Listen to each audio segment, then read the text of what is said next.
Hello दोस्तों, स्वागत है आपका अपने इस study platform study with me पर।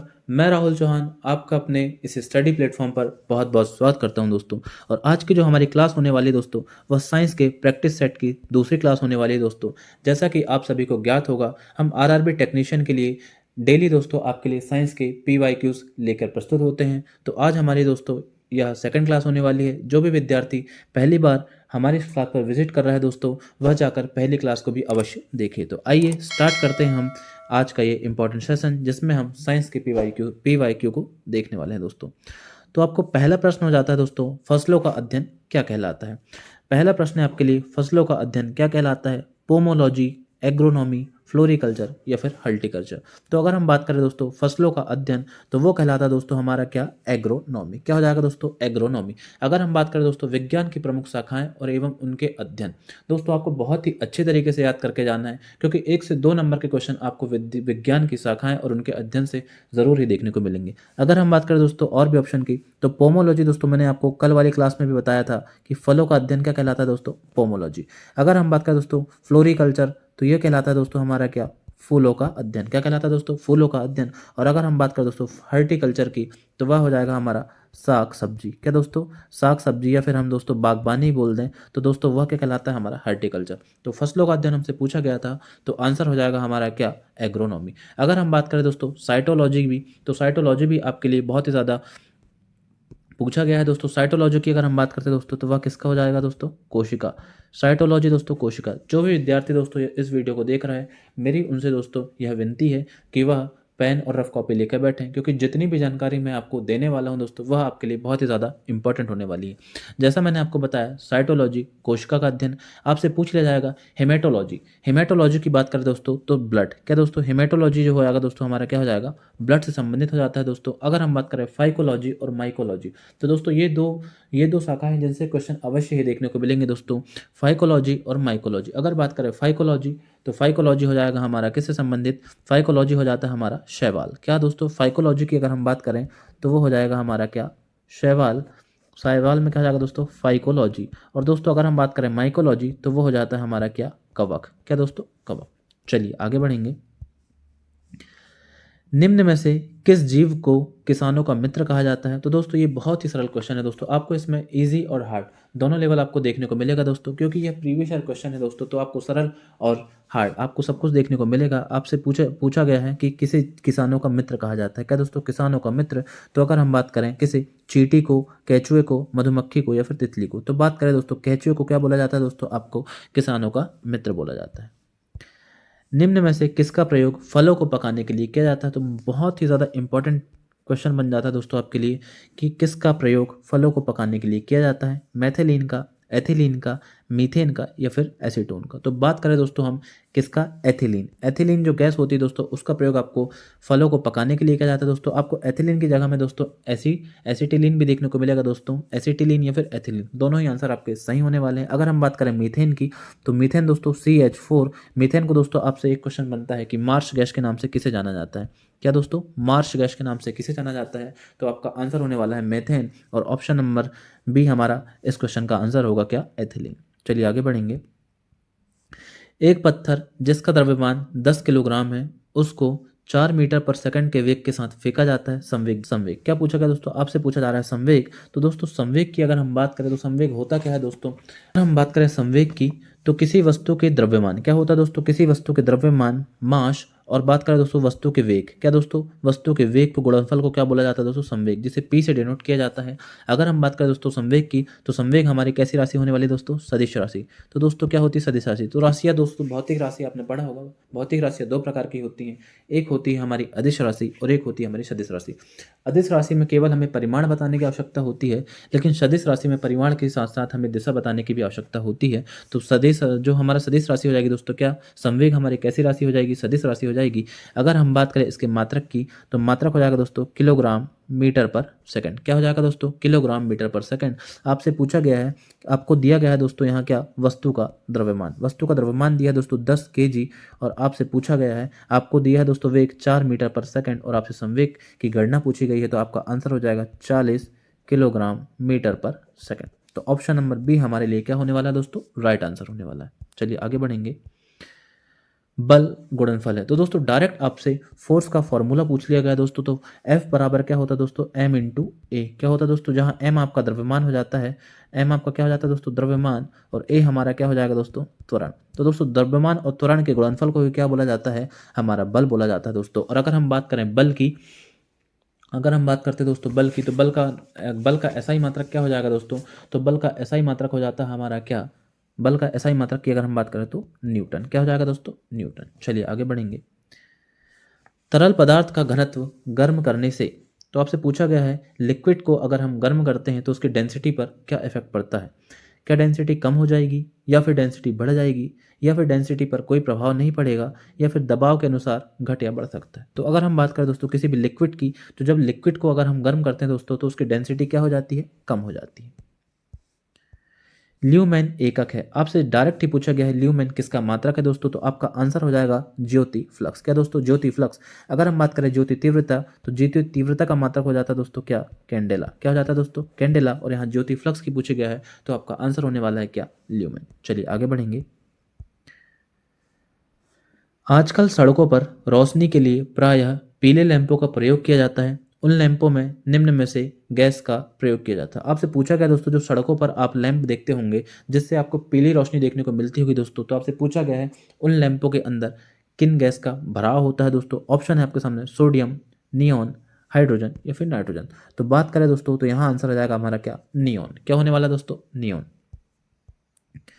श्वेत प्रकाश को भिन्न भिन्न रंगों में विभक्त करने के लिए निम्नलिखित में से किसका प्रयोग किया जाता है। तो दोस्तों यहाँ आपसे अगर हम बात करें प्रकाश से क्वेश्चन पूछ लिया गया है, तो दोस्तों अगर हम बात करें श्वेत प्रकाश को भिन्न भिन्न रंगों में व्यक्त करना, ये क्या कहलाता है दोस्तों, ये कहलाता है हमारा क्या, वर्ण विक्षेपण। क्या होता है दोस्तों, वर्ण विक्षेपण की घटना आपने पढ़ी होगी दोस्तों।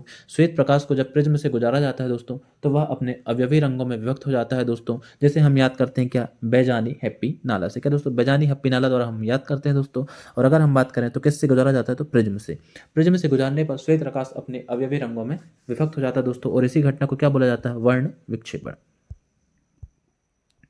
लाल रंग को आपात या खतरा सिग्नल के रूप में प्रयोग किया जाता है, क्यों। तो दोस्तों जो आपने देखा होगा सिग्नल के रूप में आप देखते होंगे तो लाल रंग का प्रयोग किया जाता है, तो ऐसा क्यों किया जाता है।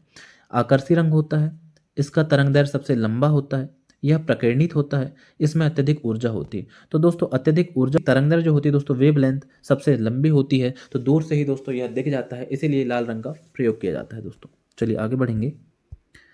भूकंप की तीव्रता मापने के लिए किस पैमाने का प्रयोग किया जाता है। तो आपसे पूछा गया कि भूकंप की तीव्रता को किसके द्वारा मेजर किया जाता है दोस्तों, तो आपका आंसर हो जाएगा क्या, रिएक्टर पैमाना। क्या होने वाला है दोस्तों, रिएक्टर पैमाना।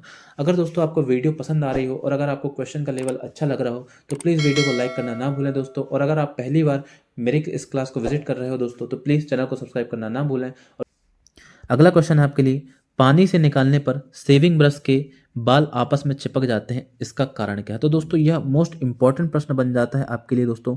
आरआरबी ग्रुप डी, एएलपी या फिर टेक्नीशियन की बात करें दोस्तों, हर एक प्रतियोगी परीक्षाओं में इस प्रकार के प्रश्न आपको देखने को मिलेंगे। अगर हम बात करें, आपसे पूछा गया है कि पानी से अगर आप एक सेविंग ब्रश को निकालते हो तो उसके जो बाल होते हैं वह आपस में चिपक जाते हैं, ऐसा क्यों होता है। तो दोस्तों आपके ऑप्शन है श्यानता, प्रत्यास्थता, घर्षण या फिर पृष्ठ तनाव। तो दोस्तों इसका आंसर हो जाएगा हमारा पृष्ठ तनाव। अगर हम बात करें दोस्तों पृष्ठ तनाव होता क्या है, तो द्रव की मुक्त पृष्ठ पर, क्या दोस्तों, द्रव की मुक्त पृष्ठ पर इकाई लंबाई पर लगने वाला बल। तो दोस्तों इकाई लंबाई पर लगने वाले बल को ही हम क्या बोलते हैं, पृष्ठ तनाव। और पृष्ठ तनाव को दोस्तों टी से प्रेजेंट करते हैं। और क्या बोला दोस्तों मैंने, कि द्रव की मुक्त पृष्ठ पर लगने वाला बल किसमें दोस्तों, एकांक लंबाई में। तो दोस्तों टी बराबर हो जाएगा हमारा F/L। और अगर हम मात्रक की बात करें दोस्तों, अगर हम पृष्ठ तनाव की मात्रक की बात करें तो F को हम डिनोट करते हैं दोस्तों न्यूटन से, और अगर बात करें लेंथ को हम करते हैं दोस्तों मीटर से। तो आंसर हो जाएगा दोस्तों N/मीटर या फिर N/-1, ये भी आप बोल सकते हैं दोस्तों। चलिए आगे बढ़ेंगे। समतल दर्पण के सामने कोई वस्तु 15 सेंटीमीटर दूरी पर रखी है, वस्तु और प्रतिबिंब के बीच की दूरी। तो दोस्तों आपसे पूछा गया समतल दर्पण, क्या पूछा गया दोस्तों, आपसे पूछा गया समतल दर्पण के सामने कोई भी वस्तु 15 सेंटीमीटर दूरी पर रखी। माना दोस्तों यहाँ पर एक वस्तु है जो आपके 15 सेंटीमीटर दूरी पर रखी है। तो हमने पढ़ा है दोस्तों कि जितनी दूरी पर वस्तु रखी होती है समतल दर्पण पर, वस्तु का प्रतिबिंब भी उतनी ही दूरी पर बनता है। तो दोस्तों इसका अगर हम बात करें प्रतिबिंब की, तो दोस्तों प्रतिबिंब भी कितना, 15 सेंटीमीटर दूर पर बनेगा दोस्तों। और अगर हम बात करें वस्तु और प्रतिबिंब की लंबाई हो जाएगी हमारी क्या, 15 + 15 कितना दोस्तों, 30 सेंटीमीटर। तो आंसर होने वाला है आपका ऑप्शन नंबर सी, 30 सेंटीमीटर।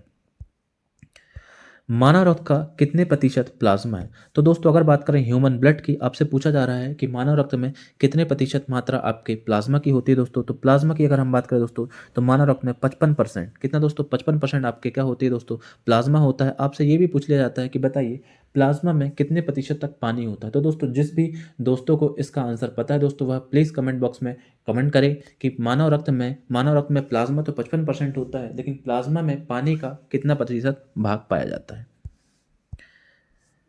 अगला क्वेश्चन है आपके लिए, निम्नलिखित में से कौन एक एएमयू के बराबर होता है? तो दोस्तों एएमयू होता क्या है दोस्तों? अगर हम बात करें एएमयू की, तो एएमयू का फुल फॉर्म होता है दोस्तों एटॉमिक एटॉमिक मास यूनिट। क्या होता है दोस्तों? एटॉमिक मास यूनिट आपका क्या होता है दोस्तों? एएमयू। तो अगर हम बात करें कार्बन परमाणु के द्रव्यमान का 1/12 जो होता है, एक एएमयू के बराबर होता है दोस्तों। अगर आप बात करें कार्बन परमाणु की भी, तो किसके दोस्तों? C12। किसकी दोस्तों? C12 के कार्बन परमाणु की जो द्रव्यमान का 1/12 होता है, उसे ही क्या बोला जाता है दोस्तों? एक एटॉमिक मास यूनिट। चलिए आगे बढ़ेंगे। बेरी बेरी रोग किस विटामिन की कमी से होता है? अगर हम बात करें रोग की दोस्तों, तो ह्यूमन डिसीज से आपको बहुत सारे क्वेश्चन देखने को मिलेंगे। करें बेरी बेरी रोग किस विटामिन की कमी से होता है? तो दोस्तों अगर हम बात करें विटामिन B1, क्या दोस्तों विटामिन B1 की कमी से आपको बेरी बेरी रोग देखने को मिलेगा।